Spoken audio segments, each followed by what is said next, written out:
Vikings. From the year 793 until 1066, a period known as the Viking Age took place. During this time, a part of the Middle Ages, Norsemen originating in what is today Denmark, Norway, and also Sweden were known as Vikings and undertook large-scale raiding, colonizing, conquest, and trading throughout Europe, even reaching North America. This map provides us a quick summarization of the amazing journey these people took, first expanding by land into northern Scandinavia, then into Great Britain, Ireland, Iceland, the Faroe Islands, Normandy in France, then Germany, Greenland, the Baltics, Russia, and most surprisingly, southern Italy, North Africa, and even North America. In Eastern Europe, they were also known as the Varangians, which can be connected with the creation of the Rus states, which led to the modern states of Ukraine and Russia. In Britain, their role was key, even if in opposition to the establishment of England as one kingdom. And everywhere they reached, even where they didn't establish colonies, the areas in green on this map, they left a mark and impacted the development of those regions and what would happen there in the future. In this video, we are going to go through this period known as the Viking Age, following along the journey of these brave people throughout Europe, understanding where they went, when and how, and taking a deeper look at some of the most interesting stops in their voyage of raiding, colonizing, trading, and conquering. Now, before we keep going with the video, a quick message from sponsor and friend of the channel, NordVPN, the best VPN you can get. When you're online, there's a number of threats you and your devices face. Phishing, password attacks, malware, malvertising, ransomware, among so many others. NordVPN allows you to be protected against all of these. They have a fantastic threat protection system, as well as two great additional tools that keep your information safe. NordLocker, which stores and encrypts your files, and NordPass, which manages and secures all of your passwords, alerting you of any breach. In addition, they do the best job at doing what a VPN does, allowing you to access content that is geo-restricted, for instance, as well as stopping individuals, companies, and even your internet provider from accessing personal information about you. Go to nordvpn.com/knowledge to take advantage of their Christmas campaign and get a 2-year plan plus 4 free months with a huge discount. It's risk-free with Nord's 30-day money-back guarantee. Now, back to the video. The first question we need to answer in this history lies at the beginning of it, and it is, why did the Vikings set sail from Scandinavia? Why did they create these impressive ships that allow them to travel quickly and far away through heavy storms at sea? There have been various seafaring people throughout history, from the maritime power of Athens in the Mediterranean to the early Portuguese explorers which set sail and begun European colonialism over the entire world. Apart from bravery, curiosity, and simply wanting to explore the world, the desire to leave one's homeland and venture out into the unknown sea is likely caused by one reason above all: the desire to conquer, allied with a lack of prosperity in the homeland. According to the records we have today, several factors drove this Viking expansion. The Vikings were drawn by the growth of wealthy towns and monasteries overseas and the weak kingdoms that they were a part of. The Vikings were strong and ruthless, but not very prosperous. In contrast, they saw these rich lands that had little to no military force and were, in their eyes, ripe for the taking. Their lack of prosperity at home was likely due to the harsh climate, overpopulation, lack of good farmland, and at some points, political disputes. The aggressive expansion of the Carolingian Empire and their forced conversion of the neighboring Saxon people to Christianity may also have been a factor in their desire to venture out and seek revenge against those who they saw as following a god that wasn't their own. So now that we've understood the motivation for their departure, we need to understand a little bit about who these Vikings were. The people which became Vikings were pagan, following the Norse gods as their deities. They spoke Old Norse, which became the mother language for today's Scandinavian languages. By 801, a strong central authority was established in Jutland, and the Danes began looking beyond their own land for territory, trade, and plunder. And many Vikings went out to sea under the banner of a Dane king. But while the flatlands of Denmark made it easy for there to be a unified kingdom, in Norway, mountainous terrain and fjords formed strong natural boundaries. Communities remained independent, and by the year 800, some 30 small kingdoms existed. Being territorially disconnected from each other, the sea was the easiest way of communication between the Norwegian kingdoms and the outside world. So they began to build ships of war and sending them on raiding expeditions, which alongside with the Danes effectively started the Viking Age. But other than their internal issues, their isolation, desire for exploration and raiding, another key factor took place, without which many argue the Viking Age would likely not have happened: technological innovation. Ships had existed for a long time, and piracy in the Baltic Sea itself was already a reality long before the Vikings. But the speed at which the Vikings traveled, the distances they were able to cover, and the weather that they were able to face was like no others before them. The reason why they could achieve all of these accomplishments was because of their technological innovations in sailing. They developed larger sails for their ships, they learned tacking practices, a sailing maneuver that takes advantage of wind more effectively, and they sailed 24 hours a day. The clinker-built longships used by them were also uniquely suited to both deep and shallow waters. Technological innovations are often at the origin of sea expansion. The Arabs developed the triangular sail and the Portuguese the metal astrolabe, for instance. So now that we've understood who the Vikings were, why they wanted to expand and how they were able to begin doing so, let's get into the expansion, raiding, and colonization itself. The earliest Viking raid is registered to have taken place in the year of 789, when a group of Danes sailed to the Isle of Portland in Dorset. Local officials mistook them for merchants, and when they came to the king's manor, they were asked to pay a trading tax on goods that they carried. The Vikings' response: murdering the official. The brutality of the Vikings quickly became renowned across Europe, and many on its coasts feared the Viking sails and the destruction they would bring. What is most fascinating in learning about the Viking Age is that most records are first-hand accounts, written either by Vikings themselves, but mostly by those who they raided. In an Anglo-Saxon chronicle from 793, it was written, "This year came dreadful forewarnings over the land of the Northumbrians, terrifying the people, fiery dragons flying across the firmament, the harrowing inroads of heathen men made lamentable havoc."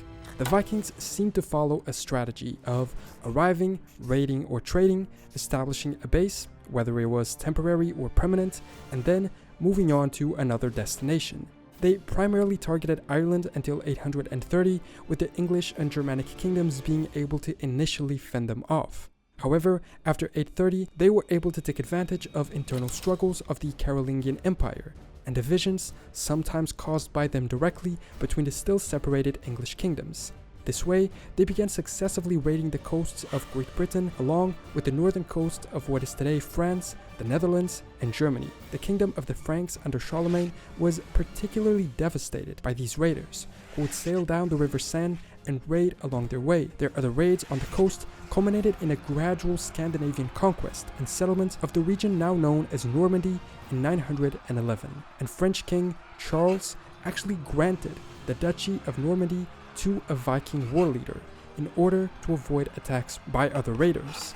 These Vikings converted to Christianity, and several generations later the Normans descended from their rule, conquering England and becoming rulers of Great Britain.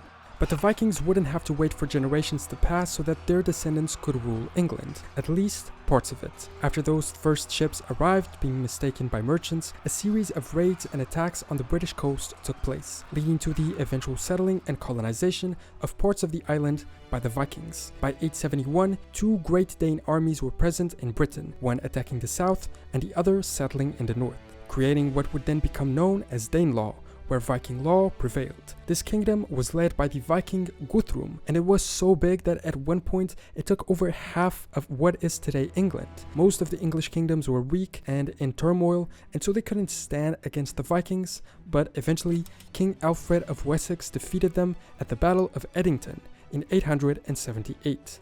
A treaty defined the borders of each's domain and attempted at a peaceful coexisting, but conflict continued on and off, until the English finally drove back the Vikings north and retook York as the final step to kick them out of the island. Between 947 and 1152, some more raids and attempted invasions took place, many of which going as far as to threaten or even actually take hold of the English crown. Prince Knut of Denmark actually reigned as King of England between 1016 and 1035. However, the English always ended up prevailing, and after the 11th century, the Viking Age had essentially ended, and its threat to Great Britain as well. Despite this, Norse settling on the north of Scotland had been more effective. The Isles to the north and west were heavily colonized by Norwegian Vikings and became a part of the Norwegian kingdom. Shetland and Orkney were the last of these to be incorporated in Scotland as late as 1468. In Ireland, the suppression of the Viking threat was very similar to England. Raiding led to colonization and the establishment of a patchwork of Viking kingdoms in the island. Some Vikings of Dublin also ruled the kingdom of the Isles and implemented historical measures like the creation of the island's first mint. Eventually they were defeated and either fully incorporated with the Irish people or left the island. But while these Vikings were busy in Great Britain and Ireland, others ventured elsewhere across Europe. And because these events happened simultaneously, we can't follow a straight linear timeline for the video and now have to rewind a little bit to take a look at the other Vikings. Other than the British Isles, Viking raid and colonization was prevalent in 4 more areas: the North Atlantic, continental Western Europe, the Mediterranean, and Eastern Europe. Some Vikings even traveled as far as Persia and the Caucasus. Ingvar the Far-Traveled led expeditions there between 1036 and 1042. His travels are recorded on the Ingvar runestones, but there's not much information about them. So let's take a look at these 4 areas. First, the North Atlantic, where Viking colonization was different from the rest of Europe, because there were no kingdoms to raid. These places were mostly deserted and were simply discovered and colonized by the Norse. Vikings may have discovered Svalbard as early as the 12th century. Traditional Norse accounts exist of a land known as Svalbard, literally meaning cold shores, but Iceland and Greenland's discoveries had happened earlier. Iceland was discovered by Nadod, one of the first settlers on the Faroe Islands, who was sailing from Norway but got lost, and named the country Snowland, which was eventually changed to Iceland. Iceland was first officially settled